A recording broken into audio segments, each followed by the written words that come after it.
के साथियों का धन्यवाद करता हूं कि आप जल्दी शॉर्ट नोटिस पे आप सब लोग यहाँ आ गए। जैसे कि आप जानते हैं कि पिछले 2 दिन पहले एक जम्मू की एक घटना है कि एक बीएसएफ के जवान जसविंदर सिंह जी, जो कि दीवानगढ़ शेतगढ़ के रहने वाले हैं, उनको कुछ दिन पहले आरएसपुरा बाज़ार से एनसीबी की तरफ से गिरफ़्तार किया जाता है।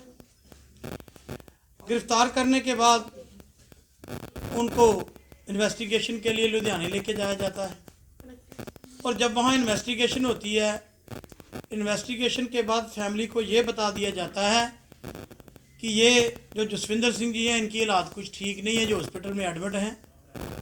तो जब फैमिली वहाँ पर पहुँचती है तो जिस हालात में जसविंदर सिंह उनको मिलता है वो फ़ोटो ये उनकी फ़ोटो है। तो ये पहले की फ़ोटो है जब वो बीएसएफ के जवान नौकरी कर रहे थे, तो ये उनकी वो फ़ोटो है। तो जिस हालात में उसको अरेस्ट किया जाता है वो ये है। तो जब उनकी फैमिली को जो मिलती है बॉडी उनकी, वो इस तरह की है और जो टार्चर उनके ऊपर किया गया है वो आप सामने ये देख सकते हैं। फ़ोटो तो और भी बहुत सारी थी लेकिन वो फ़ोटो शायद दिखाने के काबिल नहीं। अब हम ये सवाल सरकार से पूछना चाहते हैं कि अगर जसविंदर सिंह नशे के कारोबार में शामिल था तो आपने उसको अरेस्ट किया था, तो देश कानून के तहत चलता है। अगर कोई आदमी गलत करता, हम गलत की हिमायत कभी नहीं करेंगे। जो गलत है उसके खिलाफ कार्रवाई जो कानून के तहत वो कीजिए, लेकिन जिस तरह का तशद्दुद उसके ऊपर डाला गया, उसको मारा गया, और भी बहुत सारी ऐसी फोटो है, मैं शायद आपको दिखा नहीं सकता मीडिया पे, आप लोगों ने वो वीडियो देखी होंगी। हम ये सरकार से पूछना चाहते हैं ये किस तरह का कानून इस देश में चल रहा है और कौन लोग हैं जो इस चीज़ के पीछे हैं। एक तरफ तो इस जसविंदर सिंह की जब डेड बॉडी गांव पहुंचती है तो वो बीएसएफ के जवान हैं, त्रिपुरा में उनकी ड्यूटी है, ऑन ड्यूटी हुई छुट्टी पे घर आया था। अगर वो नशे के तस्करों के साथ उसका संबंध है तो उसकी डेड बॉडी को जब उसका अंतिम संस्कार किया जाता है तो तिरंगे में लपेट के उसका संस्कार किया जाता है, उसको गार्ड ऑफ ऑनर दिया जाता है। मैं आज सरकार से पूछना चाहता हूं, हमें यह बताइए कि अगर वो नशे का तस्कर था तो आपने उसको सरकारी सम्मान के साथ उसका संस्कार क्यों किया, गार्ड ऑफ ऑनर क्यों दिया?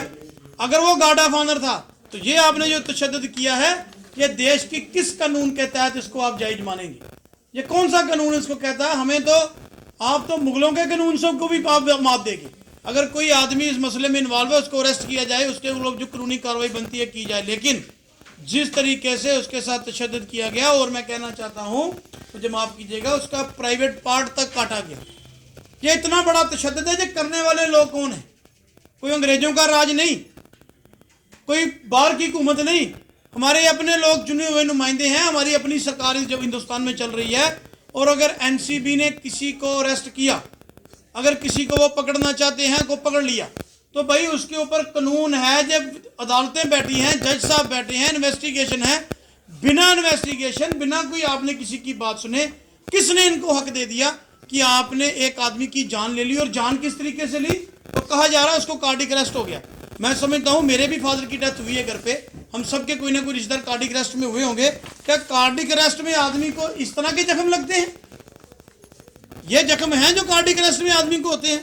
इस तरह की हालात कार्डिक अरेस्ट में की जाती है। और मैं ये समझता हूं कि जो प्राइवेट पार्ट तक काटा गया, ये कौन सा कार्डिक अरेस्ट है?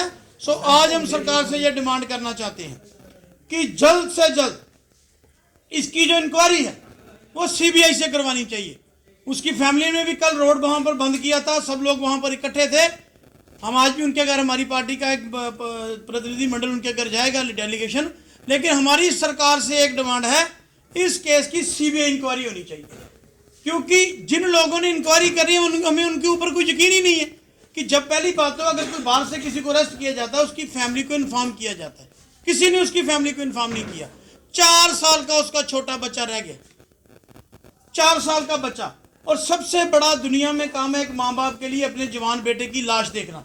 उसकी माँ जब बिलक रही है, रो रही है, वो क्या, अच्छा दूसरी बात ये कहते हैं कि उसका भाई अंदर है। भाई किस तरह का भ्रम फैलाया जा रहा है? भाई उसका उसकी डेड बॉडी के पास बैठा रो रहा है, अगर वो अंदर है तो वो कौन है? तो मैं ये समझता हूं कि सरकार, मैं खासतौर पे चीफ मिनिस्टर साहब आपसे भी रिक्वेस्ट करना चाहता हूं, स्टेट कैबिनेट से भी और भारतीय जनता पार्टी की तमाम लीडरशिप से और देश के गृह मंत्री से और प्रधानमंत्री साहब से हम हाथ जोड़ के अपील करना चाहते हैं कि एक बीएसएफ के जवान की ये हालात है, तो हम जो लोग बैठे हैं आम आदमी, आप जो लोगों, आपकी हालत क्या होगी? एक तरफ से आप उसको तिरंगे के साथ सरकारी सम्मान का संस्कार कर रहे हैं उसका अंतिम, और एक तरफ से आप उसको इस तरह मर्डर कर रहे हैं, उसको मारा जा रहा है, इसको मर्डर किया गया है। और इसके पीछे की साजिश को बेनकाब करने की जरूरत है कि कोई और जसविंदर सिंह इस दुनिया से ना जाए। मैं भी कह रहा हूं, हमारी पार्टी अगर कोई नशे के कारोबार में उसके सख्त खिलाफ है। अगर किसी ने गलत काम किया उसके खिलाफ कार्रवाई होनी चाहिए, लेकिन कानून के तहत होनी चाहिए। आपने तो कसाब के साथ भी ऐसा काम नहीं किया।